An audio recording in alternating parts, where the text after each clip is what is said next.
Jesus, hallelujah. If you can hear my voice, is the sound clear? अगर हाँ या ना में बता देंगे तो अच्छी बात होगी, ताकि मुझे पता रहे, क्योंकि मैं बाहर हूँ तो पता नहीं कनेक्टिविटी कैसी है। उस चीज़ को ध्यान में रखते हुए मैं इस समय आपसे बात कर रहा हूँ। तो परमेश्वर की कुछ दो बातें मैं आपके सामने ले करके आया हूँ। मैंने इंग्लिश में डाला था इसको, अपने यूट्यूब पेज के ऊपर, यूट्यूब चैनल के ऊपर इंग्लिश में डाला था, पर मेरे को आत्मा में ऐसा लगा कि मुझे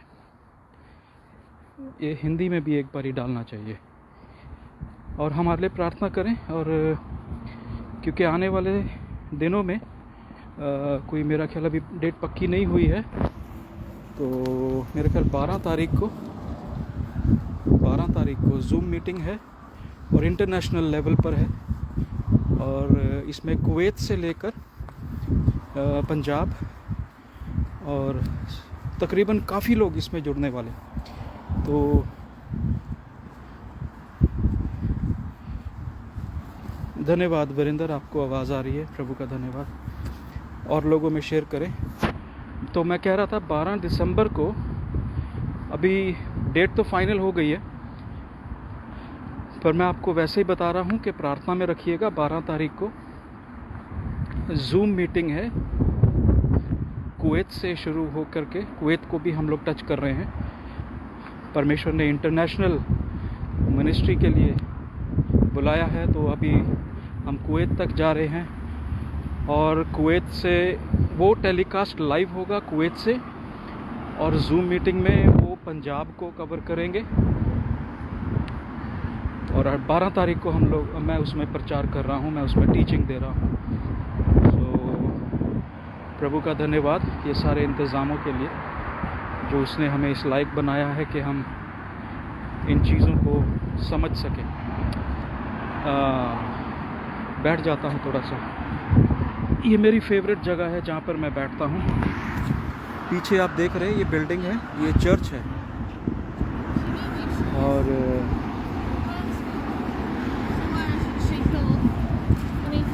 इस समय मैं बैठ करके आप लोगों से बात कर रहा हूँ। परमेश्वर ने दो बातें मुझे बताई है। कृपया शेयर मत करें, शेयर करते जाएं, दूसरे लोगों को शेयर करें। और जब आप शेयर करते हैं तो आशीष भी पाते हैं, वचन पहुंचता है। ये मेरी ही अकेली बात नहीं है, बल्कि ये इसलिए भी शेयर करना बनता है क्योंकि हम परमेश्वर के वचन को दूसरे लोगों तक इस इंटरनेट के माध्यम से पहुंचा पाते हैं। और इंटरनेट के माध्यम से परमेश्वर का वचन, परमेश्वर का कलाम आज दुनिया के हर एक छोर तक पहुंच चुका है और जा रहा है। मैं आपको वीडियो दिखा देता हूं बाहर की। देखिए यहाँ अंधेरा, कितना अंधेरा है, रात हो गई है। और अभी इस समय 5:30 के लगभग हमारा टाइम है, 5:30 का समय है। और प्रभु का धन्यवाद देते हैं कि ये सर्दियों का आरंभ है, सर्दियां हो चुकी हैं। जैसे ही लोग जुड़ते जाएंगे तो हम आगे बात करेंगे। और मैं ये कह रहा था कि परमेश्वर का वचन जो है वो अभी अंत के समय में दुनिया के छोर तक पहुंच चुका है। ऑलमोस्ट पहुंच चुका है। कोई इलाका रह गया होगा, पर सब जगह परमेश्वर का वचन अब पहुंच चुका है। और परमेश्वर की आमद के जो चिन्ह है वो सामने हैं, चीज़ें हो रही हैं तैयार। और कुछ जगह पे तो सख्तियाँ के बारे में आपने सुना ही होगा, न्यूज़ में भी आप सुनते होंगे। सख्तियाँ होती जा रही हैं, आप एक जगह से दूसरी जगह नहीं जा सकते, बहुत सारे बंधन होते जा रहे हैं। वो समय की मांग है और ये होना भी ज़रूरी है। अगर ये नहीं होगा तो मसीह का आगमन नहीं होगा, कलीसिया उठाई नहीं जाएगी। तो अगर कलीसिया उठाए जाने का जिन लोगों को इंतज़ार है, जो लोग इंतज़ार कर रहे हैं, बाट जोड़ रहे हैं परमेश्वर की, और अपने आप को सिद्ध करते जा रहे हैं, क्योंकि जो लोग सिद्ध हो जाएंगे, जो लोग परमेश्वर में सही हो जाएंगे, बिना दाग और धब्बे जुर्री के हो जाएंगे, उन लोगों को परमेश्वर जब देखेगा तो पवित्र आत्मा की छाप उन पर देखेगा। जब पवित्र आत्मा की छाप उन पर होगी, हर किसी पर छाप नहीं आएगी।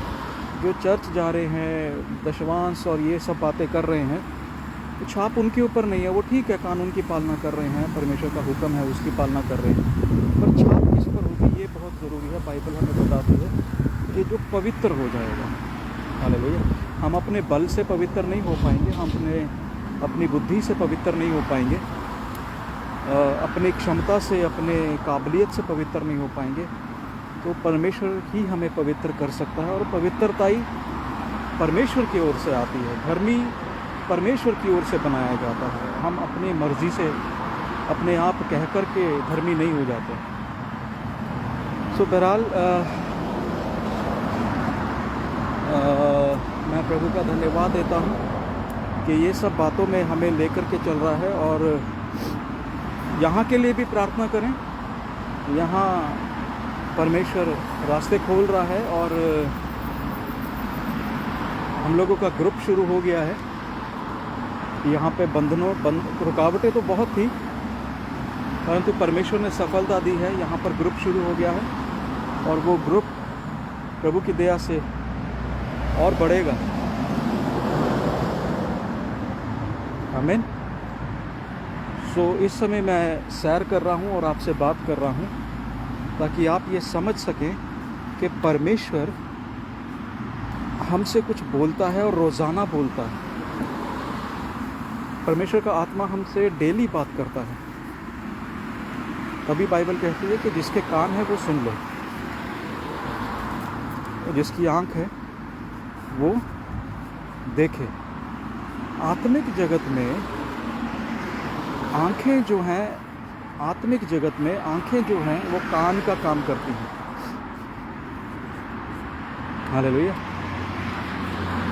क्योंकि आत्मिक जगत में आप जो सुनते हैं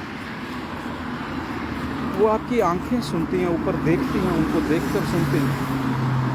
हालेलुया। तो ये गहरी बातें हैं, फिर कभी मैं आपको बताऊंगा। इसमें और गहरे में जाएंगे तो विषय पलट जाएगा। परमेश्वर का हम धन्यवाद देते हैं। आज ये परमेश्वर ने 2 पॉइंट मुझे दिए। अगर हम बुक सॉन्ग्स ऑफ सोलोमन, श्रेष्ठ गीत, पता नहीं ऐसा ही बोलते हैं कुछ, या विलाप गीत है, तो सॉन्ग्स ऑफ सोलोमन जो भजन सहायता से आगे सब उपदेशक के बाद आती है शायद ये किताब। तो इसमें परमेश्वर 2:15 में से बात कर रहा था। तो वो 2:15 में 2 पॉइंट उसमें देखते हैं कि वो कहता है कि लोमड़ियाँ जो दाख की बारी बिगाड़ देती, उन लोमड़ियों से सावधान रहना। अब ये कौन सी लोमड़ियाँ हैं? ये फॉक्सेस की बात है। Those foxes who destroy your vineyard, जो तुम्हारी दाख की बाड़ी को ख़त्म कर देती है, नाश कर देती है। वो कौन सी लोमड़ियाँ हैं, और वो लोमड़ियाँ कहाँ हैं? कई बार दुश्मन विरोधी जो है बाहर नहीं होता है, दुश्मन हमारे अंदर ही बैठा होता है, और वो हमारे अंदर रह करके परमेश्वर की उन सब बातों के खिलाफ काम करता रहता है, और हमें पता भी नहीं होता। परमेश्वर की व्यवस्था के खिलाफ बात करता है, परमेश्वर की व्यवस्था के खिलाफ सोच और विचार को लेकर के आता है, और हम सोचते हैं कि हम सही चल रहे हैं, पर दरअसल हम लक्ष्य से भटक जाते हैं, शिक्षा से भटक जाते हैं। तो ये कारणों से लोमड़ियाँ क्या करती हैं, तो जो फॉक्सेस हैं, फॉक्सेस क्या करती हैं, लोमड़ियाँ क्या करती हैं? तो दाख की बाड़ी, आपके जो फल हैं, आपके जो आत्मिक फल हैं, उनको बिगाड़ती है, उनको ख़त्म करती है। आत्मिकता आपकी ख़त्म होने लगती है। हालेलुया। सो उसमें से सबसे पहला आता है प्राइड, यानी कि घमंड। ज़्यादातर देखा गया, देखिए परमेश्वर, ज़्यादातर ये देखा गया, बहुत सारे लोग सवाल भी पूछते हैं कि वो फलां पास्टर में, प्रभु के दास में घमंड बड़ा है, फिर भी प्रभु इस्तेमाल कर रहा है। प्रभु इस्तेमाल करेगा, वो रोकेगा नहीं, जो उसने दिया उसको फिर पूरा करेगा, परंतु उसका खमियाजा भुगतना पड़ेगा। उसका जो नतीजा निकलता है घमंड का, वो नतीजा आपको सबको भुगतना पड़ता है। जो हमने घमंड में रह करके निर्णय बनाए, घमंड में रह करके बातें बोली, वो सारी बातों का नतीजा हमारे सामने रहता है ना। दाऊद कहता है मेरा पाप, मेरा गुनाह मेरे सामने है। वो क्यों? क्योंकि उसको पता है कि उसने क्या गलतियाँ करी। अभी प्राइड जो है एक is one of the little foxes. कई लोमड़ियों में एक लोमड़ी है। मैंने इंग्लिश के प्रचार में, अंग्रेज़ी के प्रचार में इनको 3-4 लोमड़ियों के आपके सामने रखा है, परंतु यहाँ पर मैं एक लोमड़ी के बारे में बात करूँगा, और वो एक लोमड़ी है घमंड। प्राइड जो घमंड है वो आपकी मसीह जीवन को प्रभावित कर सकती है। ठीक है, घमंड क्या कर सकता है? आपके मसीह जीवन को प्रभावित कर सकता है। और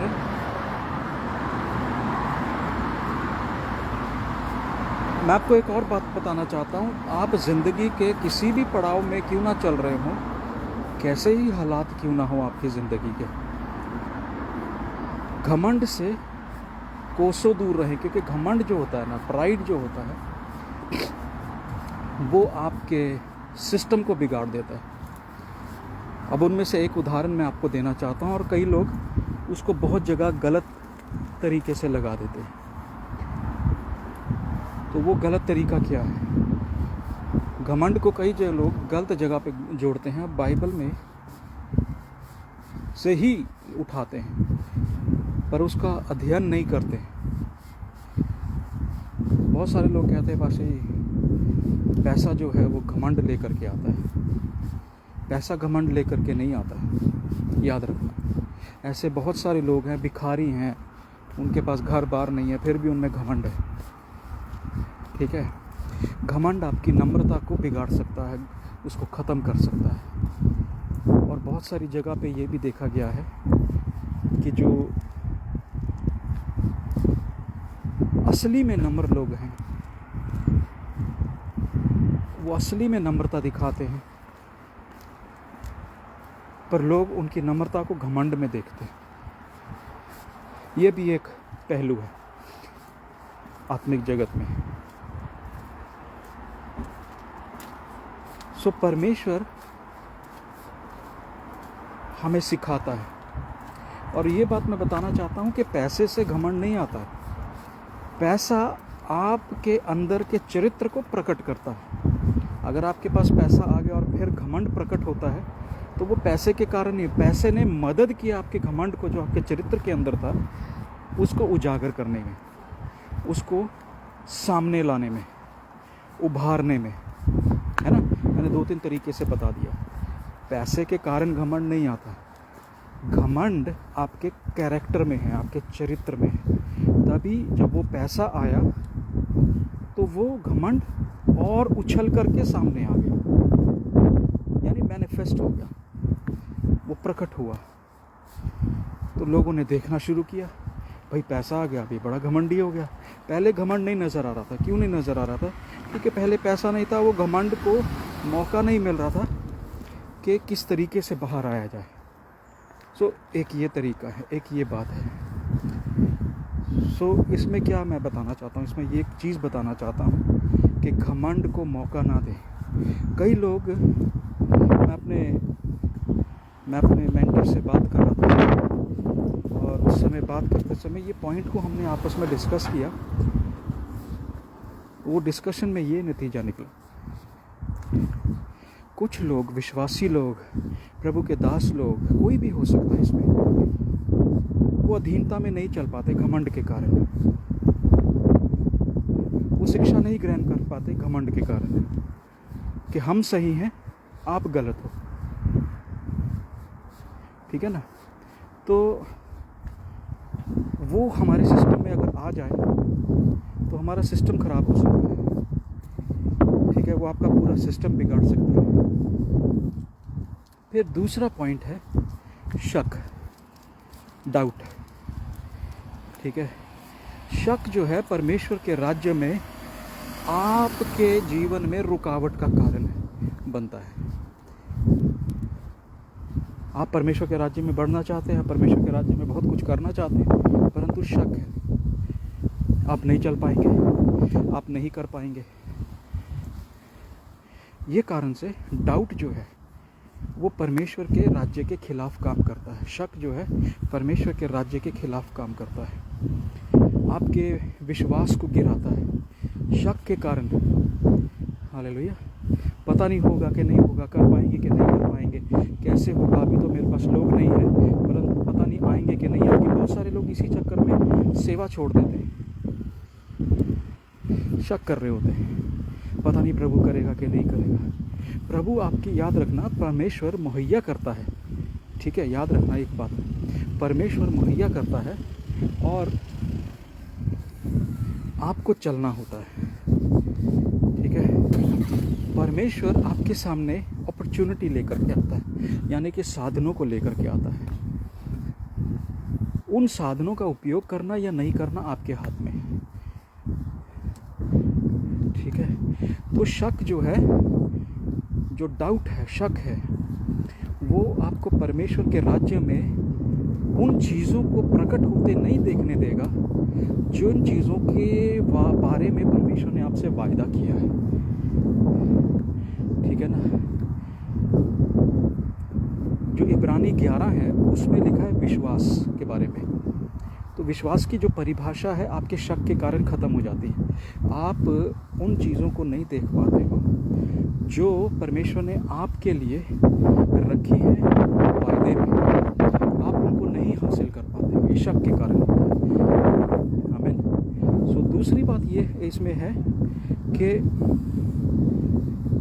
कई लोग परिस्थितियों में ऐसे पड़ जाते हैं और उन परिस्थितियों में पड़ने के कारण वो शक में पड़ जाते हैं, पता नहीं प्रभु की ओर से है, पता नहीं कैसे होगा, आत्मा चाहता है कि नहीं चाहता। तो ये सब बातों को वो जो है सोचते रहते हैं और कभी आगे नहीं चल पाते, डरते हैं, करें या ना करें, बढ़ें या ना बढ़ें, प्रभु की ओर से है या नहीं है, इसी उधेड़पुन में वो लग जाते हैं। So doubt is the biggest enemy of human. इंसान का सबसे बड़ा दुश्मन जो है आत्मिकता में वो शक है, प्राइड है। हालेलुया। सो शक, कृपया शेयर भी करते जाएं। मैं देख पा रहा हूँ कोई शेयर नहीं कर रहा है, इसको शेयर करें। हालेलुया। क्योंकि आपको परमेश्वर ने बुलाया है एक दूसरे की मदद सहायता के लिए। हम एक दूसरे को बढ़ाएं, कैसे बढ़ा सकते हैं। हालेलुया। सो शक जो है वो आपकी ज़िंदगी में बहुत सारी बातों में आपको पीछे लेकर के जाता है, आगे बढ़ने से रोकता है।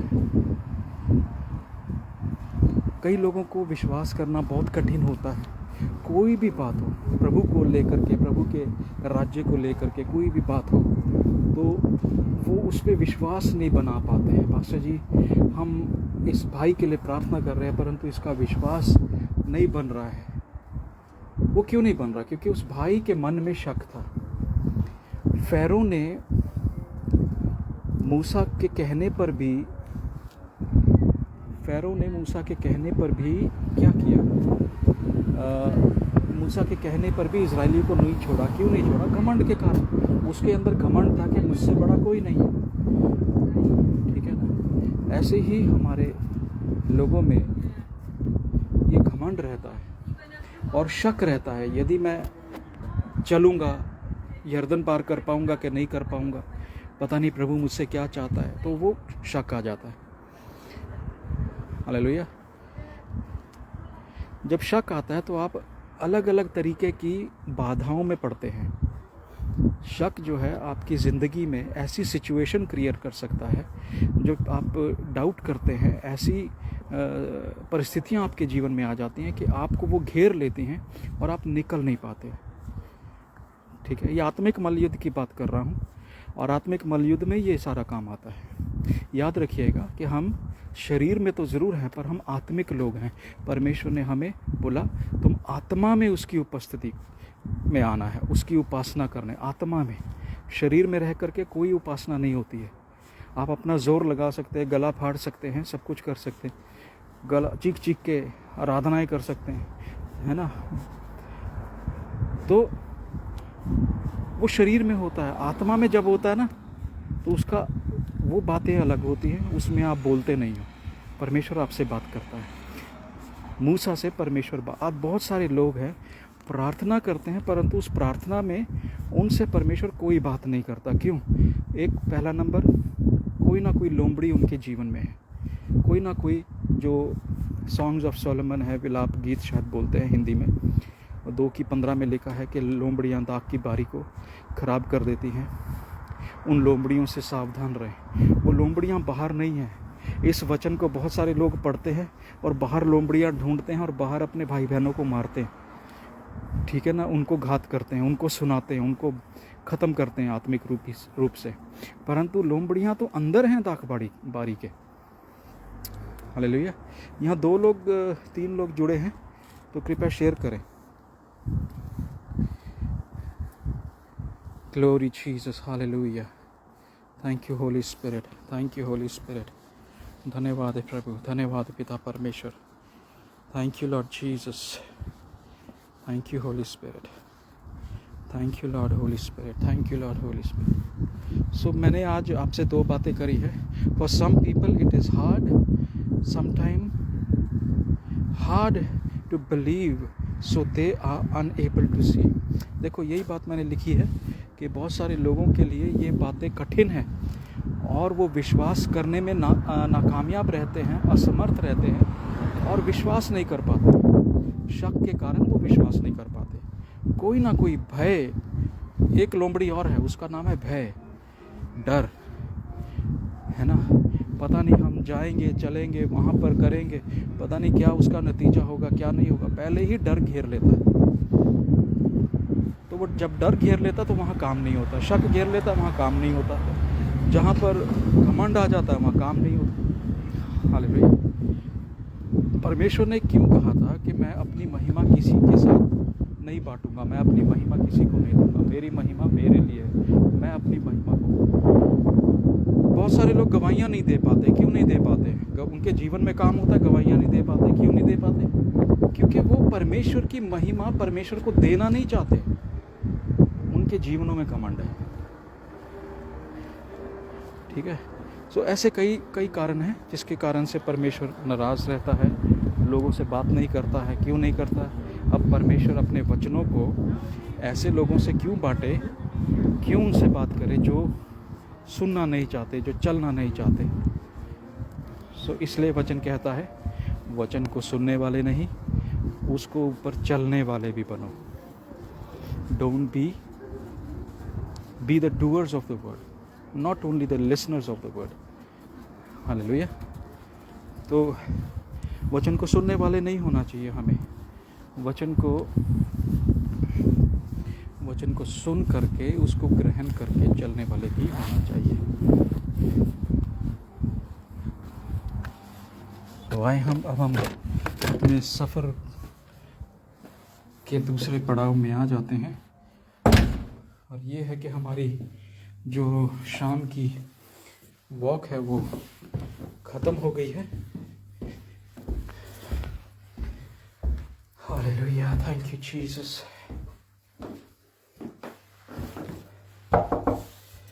Glory, hallelujah, glory, thank you Jesus. सो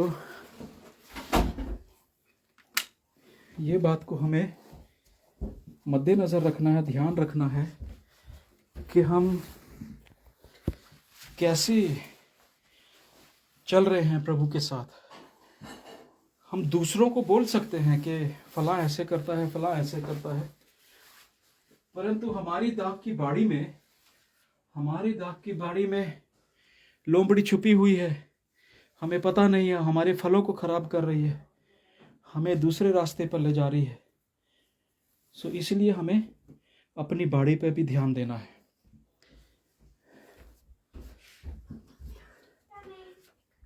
सो अपने आप को जांचें, परखें, कहीं प्रभु मेरे में कोई ऐसी बात तो नहीं है मेरे अंदर जो तुझसे दूर कर रही है।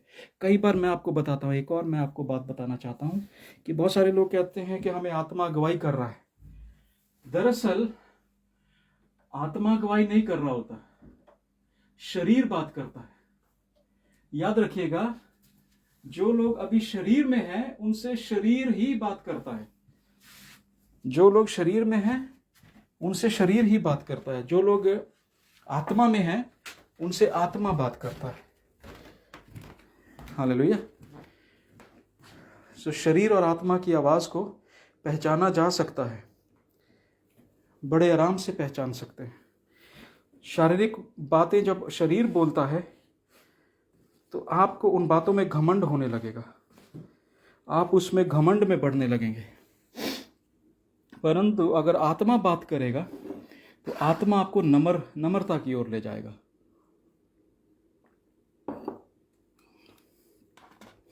परमेश्वर का धन्यवाद। सॉरी, मेरे पास इस समय स्टैंड नहीं है, वो स्टैंड मेरा टूट गया, अब मेरे को नया स्टैंड लेना पड़ेगा। ऑर्डर कर दिया है और आ जाएगा। सो हालेलुया, थैंक यू जीसस, धन्यवाद प्रभु। परमेश्वर का आत्मा सत्य का आत्मा है और परमेश्वर कहता है जब तुम सत्य को जानोगे सत्य तुम्हें आज़ाद करेगा। हर किसी के लिए सत्य अलग अलग प्रकार से है, हर किसी के लिए सत्य कुछ है, किसी के लिए कुछ है, परंतु संपूर्ण सत्य जो परमेश्वर का सत्य है वो परमेश्वर की आत्मा से अलग होकर के बात नहीं करेगा। तो हम अपने विषय के ऊपर आ रहे हैं। सॉन्ग्स ऑफ सोलोमन है ना, 2:15 में लिखा है। अब मैं घर आ गया हूं तो हम उसको वचन को ठीक से देख पाते हैं। तो आप लोग कृपया शेयर करें। मैं देख पा रहा हूं बहुत शेयर नहीं हो रहा है। So Songs of Solomon,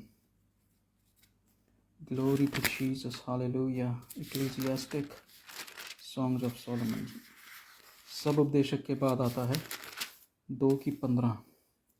catch us the foxes, परमेश्वर कहता है उन लोमड़ियों को पकड़ो, है ना, उन लोमड़ियों को पकड़ो। The little foxes that spoil your vines, जो तुम्हारी दाख को खराब कर रही हैं। For the vines have tender grapes, और आपकी जो दाख है उसके ऊपर नए फल आ रहे हैं। टेंडर ग्रेप्स यानी कि अंगूर। अंगूर क्या है? अंगूर फल है। वो फल आपकी दाख पर लग रहे हैं। तो वो दाख बिगड़ रही है। क्यों बिगड़ रही है? क्योंकि घमंड के कारण। घमंड और फिर शक, फिर उसके बाद आ जाता है डर, भय। भय क्या करता है? यीशु मसीह ने पतरस को कहा कि पानी पर चल, पर पतरस डर के कारण डूब गया। परमेश्वर ने गिदयोन से बोला और गिदयोन जो था, न्याय की किताब में हम पढ़ते हैं, गिदयोन जो था डर के कारण भागा और छिप गया। सो परमेश्वर क्या करना चाहता है? परमेश्वर आपको बार बार इन बातों से सामना कराता है ताकि आप अपने आप को बदलें। देखिए परिस्थितियां, आपने, बहुत सारे लोग मुझसे कहते हैं कि पास्टर जी यही परिस्थितियां बार बार हमारे सामने आ रही हैं। क्यों आ रही है? क्योंकि परमेश्वर चाहता है इन परिस्थितियों को आप समझो और जैसा परमेश्वर चाहता है वैसे आप काम करो। अपनी मर्जी से नहीं, अपने बलबूते से नहीं, अपनी बुद्धि से नहीं, अपने विवेक से नहीं, अपने तजुर्बे और एक्सपीरियंस के साथ नहीं, परंतु परमेश्वर के साथ मिल करके। परमेश्वर कैसे चाहता है? परिस्थितियों से निपटना। फिर दूसरा आता है ग्रीडीनेस, यानी कि लालच। वो भी एक छोटी लोमड़ी है जो हमारे सेल्फ कंट्रोल को, हमारे संयम को प्रभावित करती है, जो सेल्फ कंट्रोल को ख़त्म करती है। ग्रीडीनेस क्या करती है? वो एक दूसरे के साथ कंपटीशन में लड़ाती है। जिन लोगों में लालच और ये ग्रीडीनेस हो जाता है, अब ग्रीडीनेस को मेरा ख्याल लालच ही बोलेंगे, दूसरे की चीज़ का लालच ना करना, और हर एक चीज़ का हम लालच करते भी है। हम दूसरे के पास देख आते हैं और फिर बोलते हैं हमारे पास भी ये होगा, हमारे पास, तो ये लालच है, हम दूसरे की चीज़ की लालच कर रहे हैं। ठीक है ना, उसके पास है तो मेरे पास हो। हम ये नहीं पूछते हैं परमेश्वर से कि प्रभु जो तू मुझे देना चाहता है वो तू मुझे दे। ठीक है ना, वो दूसरे को मिल गया है तो हम भी हासिल करना चाहते हैं, वो लालच में आ जाता है, पर हम इस बात को गहरे से नहीं समझ पाते। दूसरे को मिल गया, अब प्रभु मुझे भी चाहिए, मेरे को भी ऐसी चीज़ चाहिए, मेरे को भी ये काम करना है। क्या प्रभु ने आपको उसके लिए बुलाया है कि आपके पास वो चीज़ होनी चाहिए कि नहीं होनी चाहिए? कब प्रभु देना चाहता है वो अलग विषय पे आ जाते ही बातें, परंतु लालच जो है, हर एक इंसान जो माँ के गर्भ से निकलता है लालच में फंसा रहता है। ठीक है, ये लोमड़ियाँ उसके जीवन में रहती हैं। लालच जब आता है ना, तो आप कभी भी अपने जीवन में संतुष्ट नहीं हो पाएंगे। आपके जीवन में संतुष्टि नहीं आएगी, सेटिस्फैक्शन नहीं आएगा। आपको और चाहिए और चाहिए और चाहिए, ये भी ले लूँ वो भी ले लूँ, हमारे पास ये भी होना चाहिए, हमारे पास वो भी होना चाहिए। तो ये सब बातों का लालच हमें दूर तक ले जाता है। मैं अपना फ़ोन चार्जिंग पे लगा लूँ। सो